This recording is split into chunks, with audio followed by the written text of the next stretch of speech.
The President and Chairman of the Homecoming 250 Navy and Marine Corps celebration previously served as a judge in the New Jersey Superior Court and in the state's appellate division. Earlier, he was an assistant United States attorney in Camden and chief of the appeals division for the District of New Jersey. He was also an assistant district attorney in Philadelphia and is the son of a Navy veteran of World War II. He graduated from Harvard College and the University of Chicago Law School. Please welcome George S. Leone.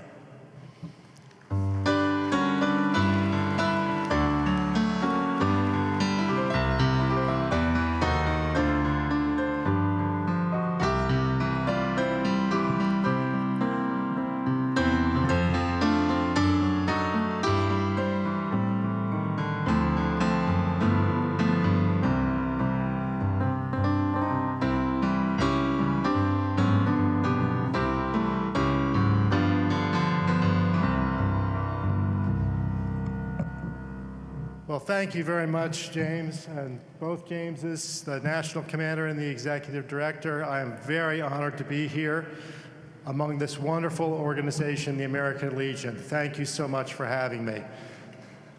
Now, as you heard, my father was a Navy vet in World War II. He was a naval aviator. And when I got to be 18, I wanted to follow in his footsteps, but perfect vision was required at the time, and I didn't have it. So I wasted my career becoming a lawyer and a prosecutor and a judge. But when I finished being a judge, I really wanted to make sure that America had a great semi-quincentennial, that there would be a great celebration during that, and that celebration would honor one of the seminal events of the American Revolution, the creation of the American military. Now, how many of you, I know from Rosie Rios' presentation that many of you remember the bicentennial as I do. I was old enough to have a job at that point, so I was a little older than Rosie. And I remember watching President Ford speak. But how many of you are Marines? How many of you are in the Navy? That is a wonderful response. And for the Army and the Air Force and the Space Force and the Coast Guard, this celebration is for you too. So it is. So no booze, come on. Anyway, when I retired, I did want to get involved in the semi-quincentennial, and I became concerned that no one seemed to be planning the type of events that the bicentennial had provided. Big events where people all come to one place to celebrate together. And I thought I had an idea, which my wife said was a very good idea, which she does not say very often. And the idea was that the Navy and Marine Corps should come home to their birthplace to celebrate their 250th birthdays. Thank you. And their birthplace is Philadelphia, which is also the birthplace of the U.S. Army. How many folks do we have here from the Army? That's what I thought. A lot of Army. Frankly, my apologies, I could not figure out a way to bridge the 4-month gap between the Army birthday and the Navy and Marine Corps birthday, and once I fought my way through the Navy bureaucracy, there was no way I was going to try to fight my way up through another bureaucracy. But we took this idea and convinced every living Secretary of the Navy that this is where the Navy and the Marine Corps should celebrate their birthday, which means I talked to Lyndon Johnson, Secretary of the Navy, who is now 103. And we took this idea to the administration, the Secretary of the Navy agreed, and we've been planning with the Navy and Marine Corps for 5 years now. So let me explain here. The celebration is going to be this October and this November. October 9th through the 16th, 2025, and November 7th through the 11th, 2025. And the reason we're doing this in Philadelphia is because this is where the Navy, Marines, and the nation were born. The Navy was founded there on October 13th, 1775. And the Marines, it took them a month to figure out they needed Marines. The Marines were found in Philadelphia on, what date is that, Marines? November 10th, 1775. All right, and you see behind me the painting of the commissioning of the first Navy ship, the raising of the first American flag on the first Navy ship by a lieutenant who became famous later on named John Paul Jones. And in the background is Christ Church, and that's one of the things we're going to be celebrating in, I'll tell you in a moment. So the reason I'm talking to you is I want you all to come. I want you to tell your states, chapters, and all the divisions of the American Legion to come. This is an event, the largest event of the entire semi-quincentennial honoring the military and veterans. It is also the grand opening event of America's semi-quincentennial, and it is the real chance for people to get excited about the semi-quincentennial, about the 250th. I got this job because I can say semi-quincentennial. And so it's going to be a spectacular event. It's a multi-day, big celebration. We want you all to be there. And it's going to open. It's actually already started because we have a great number of people have stepped forward and volunteered to help this effort. And that includes 7 museums that are opening exhibits on Navy and Marine Corps history, some of which have already opened. And speaking of great volunteer efforts, I cannot go forward any further without saying how grateful I am to have the support initially of the American Legion of Pennsylvania. Yeah, there you go. The American Legion of New Jersey, and the National American Legion. So that's everybody. All right. So it's going to open big time on October the 9th, which is less than 2 months away. So you're getting the word just in time.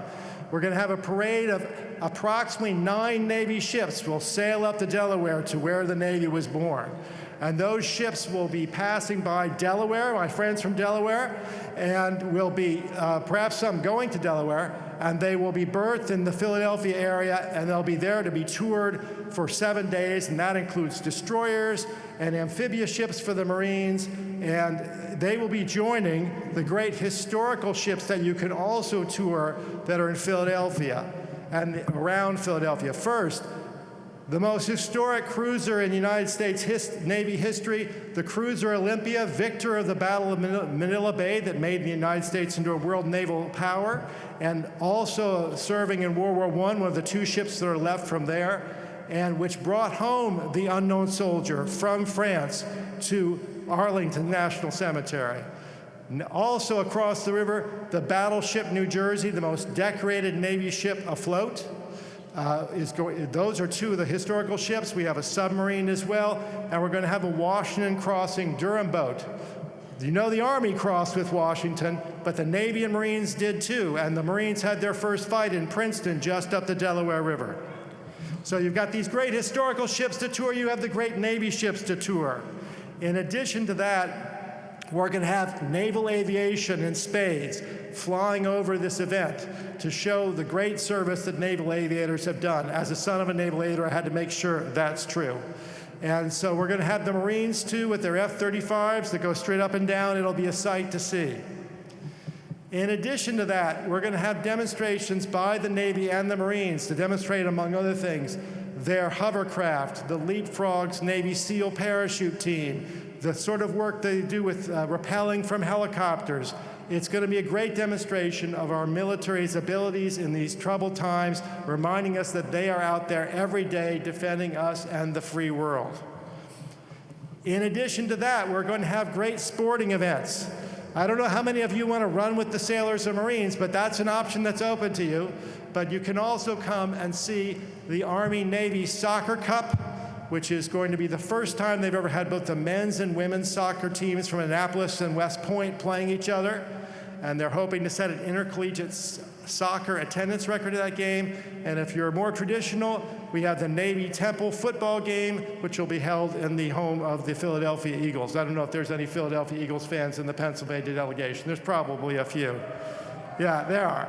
So, in addition to those events, the core of this is actually in the most historic square mile of the United States, which is the Independence National Historical Park. And the biggest event that's going to be there is designed directly for the American Legion and for you veterans, which is a giant all veterans reunion picnic. And the key word there is veterans, but the second key word there is all, because it's for veterans of all services. We will have places for each service members to gather. We're going to fill them all with 30,000 veterans and their families, have a great picnic, have a chance for them to see celebrity chefs. This being Philadelphia, there'll be a cheesesteak cook-off. It'll be a wonderful afternoon.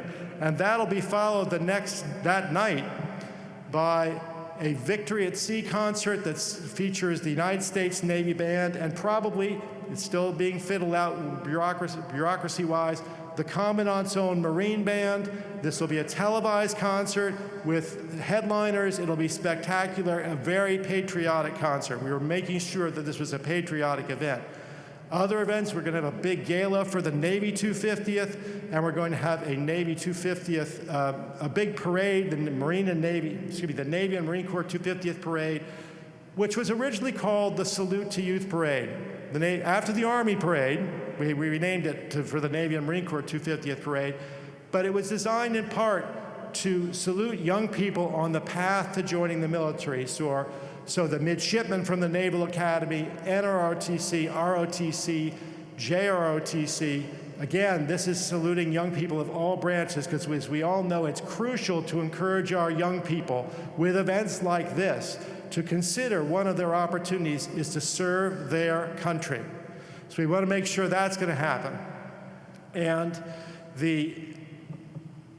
another event that's going to happen on Independence Mall on the Navy's birthday, October the 13th, we're going to have the Navy 250th commemoration, where we hope the Secretary of the Navy, the Chief of Naval Operations, and other highfalutin folks are going to stand in front of Independence Hall and talk about how the Continental Navy and Marines were founded there, and how the U.S. Marines and U.S. Navy were founded right next door at Congress Hall, and the Blue Angels are going to fly over. And those young people who are in that parade are going to be part of the audience for that. And we're also going to have that day a memorial service in Christ Church, which I pointed out in that painting, which was there when the Navy and Marines were founded, to honor everyone who served in the Navy and Marines and gave their lives for our country. Now, then we're going to climax that day with fireworks over the Delaware. It's going to be a spectacular event. As I said, this is the biggest thing that's being organized to my knowledge, and I've been working with Rosie Rios at America 250 for some time, that's designed to honor the military and veterans. We need you there. We need you to come and participate in this event, and also to tell everybody you know that they should come and participate in this too. Because this event was designed to remind us what unites us. In these difficult times with troubles abroad, it's important for us to remember that we have young people serving in the Red Sea, getting shot at as we speak, Marines serving in Okinawa, far from home. We need to remember that these young people are out there for us, and we have to remember our dedication to them. Now, this is the Navy and Marine Corps 250th celebration. There's many more events that I can tell you about. They're listed behind me. I won't run through all of them, but there are events every day. It's going to be spectacular, whether you're interested in history, whether you're interested in watching the military perform, whether you're interested in watching the bands, watching the silent drill platoon of the Marine Corps. Everything is going to be on display. It's going to be a wonderful time for all. I hope you will attend. Now, for you Marines, when we went to the Marine Corps, they said, we want to do this in October with the Navy. The Marines are very practical. They said, they'll bring a large amphibious ship that we can live on and we won't have to rent hotel rooms. That's true. And the weather is better in October, and that's usually true. But one thing I've learned in this is that Marines are the most traditional members of the armed services of the United States. They care more about their birthday than anybody else does. And they know exactly what day that birthday is. So even though we're having a joint celebration for the Navy and Marine Corps in October with all these ships and planes, we're going to have a second celebration just for the Marine Corps around November the 10th. We are going to open that up. Well, there's more events that I can describe for the Marines as well, but I'll start with some of the key ones. The one little known fact, except to Marines who know everything, is that the Marines were founded by a Quaker. That the first Marine was a Quaker, Samuel Nicholas. He got kicked out of his Quaker meeting for being a Marine. And so we are going to have a ceremony at his grave, which is now in a Quaker gravesite because they saw the errors of their ways eventually. And so we're going to have a ceremony at his grave to honor the first commandant of the Marine Corps. And then we're going to have a commemoration in front of Independence Hall where the U.S. and Continental Marines were founded, just like I described for the Navy, which will hopefully include F-35s or some other Marine aircraft going overhead. But the real party starts after that. Because where were the Marines founded, Marines? Right. Literally Independence Hall, but that's okay. The Marines much prefer to think that they were founded in a bar. All right. So the Marines did their first recruiting drive in Tun Tavern. Samuel Nicholas took care of that. And we are working with a sister organization, the Tun Legacy Foundation, to rebuild Tun Tavern, birthplace of the Marine Corps.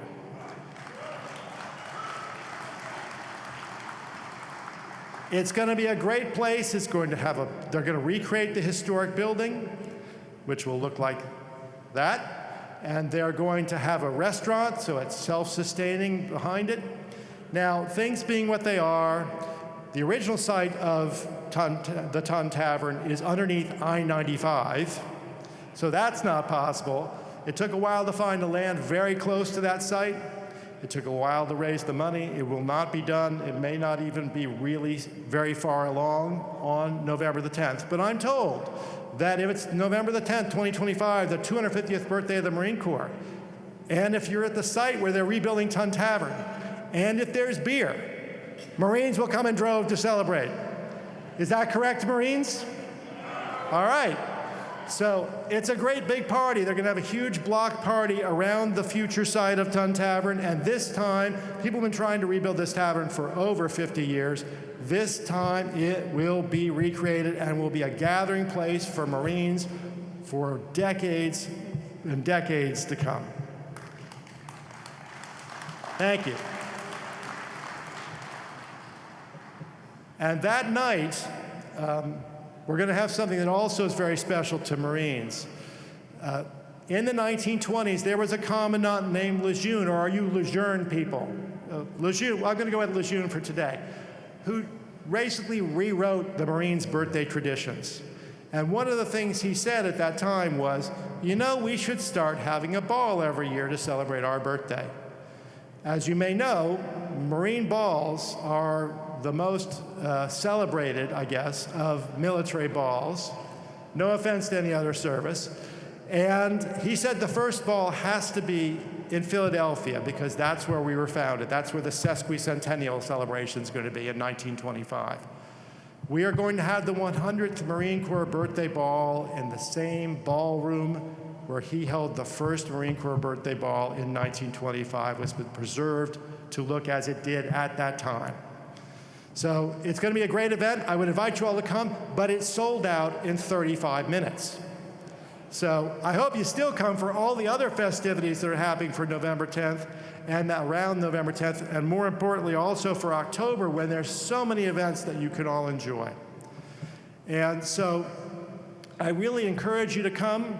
I encourage you first, before you leave, if you look on that table over there, you will find a brochure that lists the major events of this festivity. It also gives you on the back the website so you can see everything in detail, the QR code if you know how to run one of those, and tells you how you can get involved in this, how you can, we're a volunteer organization, we're still accepting volunteers. We are welcoming everybody to come, and we really hope that you will spread the word to the Legion posts throughout the United States. We know for many of you it will be a long trip, but it's a worthwhile trip. And for many of you, it's just a drive. This event is designed for veterans. We need you guys to show up, you ladies as well, to show up and show America how important veterans have been to this country and how important veterans are in the future. And when you come to that big all-veterans reunion parade, that's designed to be, you're going to be surrounded by veteran service organizations like the American Legion so that you can go out there and recruit new members for the American Legion. So it's going to be a great event. I hope you all come. And as the sign indicates, as I said, we're a volunteer organization. If anyone would care to donate or knows a company that might want to sponsor this, that would be greatly appreciated. In the meantime, let me just say, first, happy birthday, Navy. I got in real trouble once when I said go Navy, and then I said go Army, and everybody booed me. But we'll mention them as well. Happy birthday, Army. I hope you had a great June. Why should your celebrations stop in June? Show up in October, November, show the Navy what's up. And then, happy birthday, Marines. I hope to see you all at the birthplace of the Navy, the Marines, and the United States in October and November of this year. Thank you all very much. And I'm told that I'm eligible to be a son of the American Legion. So if there's a son of the American Legion representative, come up and let's talk, because I'm very interested. I'm very honored to be here. Thank you all very much. Have a great rest of the convention. Take care.